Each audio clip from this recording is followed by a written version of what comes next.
জাতীয় কিংবা আন্তর্জাতিক কারণে বিএনপি ছাড়া অন্য কেউ ক্ষমতায় এলে তা দেশের জন্য ভালো হবে কিনা এমন প্রশ্ন তুলেছেন বিএনপির ভারপ্রাপ্ত চেয়ারম্যান তারেক রহমান।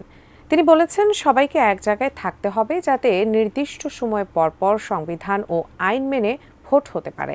বিস্তারিত মনিরুল ইসলাম মিন্টুর রিপোর্টার।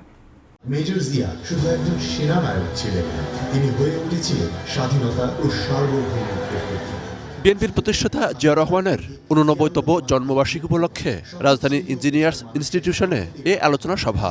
অধিকার ও স্বাধীনতা এতে বিএনপির সিনিয়র নেতারা অন্তর্বর্তী সরকারের বিভিন্ন কর্মকাণ্ডের সমালোচনা করে বক্তব্য রাখেন।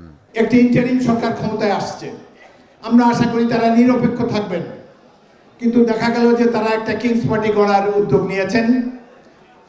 ২১ বছরের ছেলে কিভাবে রাষ্ট্রপতি হবে? যদি মাননীয় প্রধান উপদেষ্টা এবং অন্তর্বর্তীকালীন সরকার ইতিহাসে আরো বেশি স্মরণীয় হয়ে থাকতে চান, তাহলে জুলাই আগস্টের এই ঐতিহাসিক গণ অভ্যুত্থানকে স্মরণীয় করে রাখার জন্য ৫ই আগস্টে আপনি সংসদ নির্বাচনের আহ্বান করতে পারেন। সভায় প্রধান অতিথি হিসেবে ভার্চুয়ালি যোগ দেন দলটির ভারপ্রাপ্ত চেয়ারম্যান তারেক রহমান।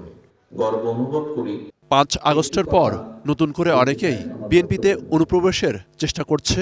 নেতাদের এমন বক্তব্যের সূত্র ধরে তারেক রহমান বলেন, সুযোগ সন্ধানীরা যাতে দলে ঢুকতে না পারে সেজন্য সচেতন থাকতে হবে। সামনের নির্বাচন এত সহজ নয় আপনারা যত সহজ ভাবছেন।